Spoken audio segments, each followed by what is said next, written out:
There's a single word floating around this Wimbledon draw right now, and if you're a tennis fan, you should be paying very close attention to it, because it didn't come from a commentator, it didn't come from a pundit, it came straight from the mouth of the woman everyone assumed had this tournament locked down, Iga Świątek, six-time major winner, the reigning Wimbledon champion. The same player who steamrolled her way to last year's title with a final so lopsided people are still talking about it.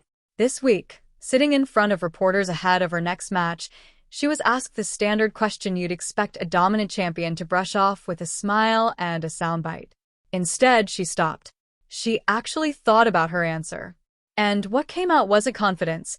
It wasn't dismissiveness. It was one word that champions almost never say about an opponent they're supposed to beat comfortably. She called it tricky. Not difficult, not competitive, tricky. And if you've spent any time around professional athletes before a big match, you know that word choice wasn't random.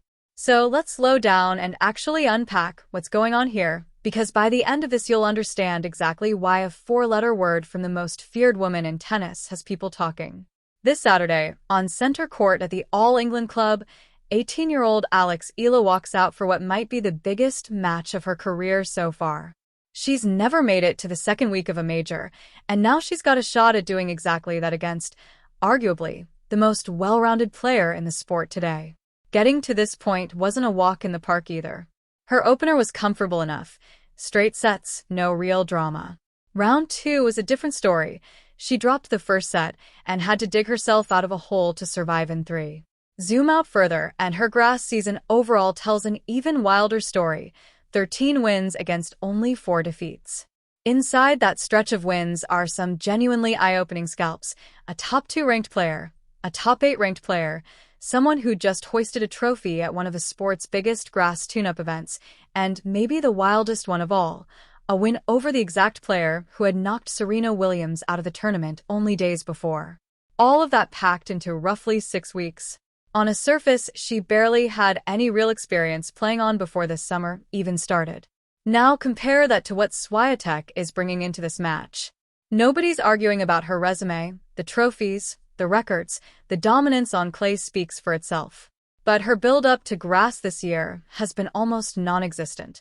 She played a single warm-up tournament before Wimbledon and lost in the opening round.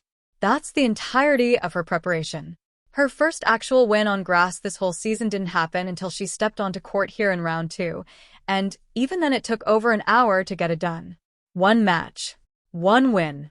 That's the complete grass court resume she's carrying into a matchup against someone who's been racking up win after win on this exact surface for weeks straight. And here's the part that makes this so interesting. Świątek isn't even trying to pretend otherwise. She said flat out that she doesn't have a strong read on how Eala plays on grass. Sit with that for a second.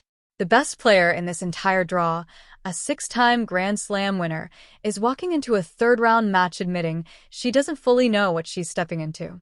And honestly, that's probably because nobody on tour has completely cracked this version of Eala just yet. So, why does this particular matchup look like such a landmine on paper? Let's actually get into the tennis, because this is where it gets genuinely fascinating. Świątek's whole game is built around one of the most lethal return games in the sport, especially on clay, where she can jump on a rally early using heavy topspin before her opponent even gets settled. Grass throws a wrench into all of that. Eala serves left-handed, and a lefty serve out wide on the deuce court bends into a right-hander's backhand at an angle most players almost never see, since the vast majority of the tour serves right-handed. Then there's the body serve jamming her up the middle, and a flatter delivery that drags her opponent wide off the baseline entirely. On clay, the ball sits up nice and high, giving someone like Świątek all the time in the world to load up and rip a return no matter where it lands. Grass doesn't give you that luxury.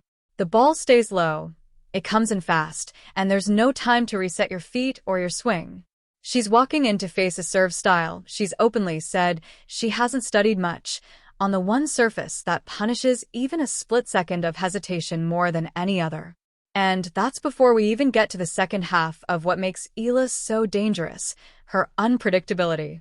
Świątek actually used that word tricky twice during that press conference, and the second time she elaborated a bit, explaining that the surface itself amplifies how complicated this matchup already is. What she was really pointing at is the constant rhythm-switching Eala throws at opponents, a slice that skids low, sudden changes of pace, a drop shot that basically dies the second it touches the ground. On clay, a heavy topspin player can usually absorb all of that because the higher bounce gives her time to reset and drive through it. Grass removes that safety net completely. The slice schemes along the turf instead of sitting up, the forehand comes through flatter and faster, and that drop shot barely even bounces at all. Every single weapon in Eala's arsenal gets sharper, faster, and harder to track the second you put it on this surface. Which, conveniently, is exactly the surface they're playing on this Saturday. Now, let's talk about the history between these two, because it adds a whole other layer to this story. They've actually met twice before, both times last year, both times on completely different surfaces. Their first meeting came on hard courts, a quarterfinal in Miami, and Eala walked away with a win in straight sets, a result that instantly put her name on the map as someone capable of beating the very best in the world. Świątek got her revenge later, that same season on her best.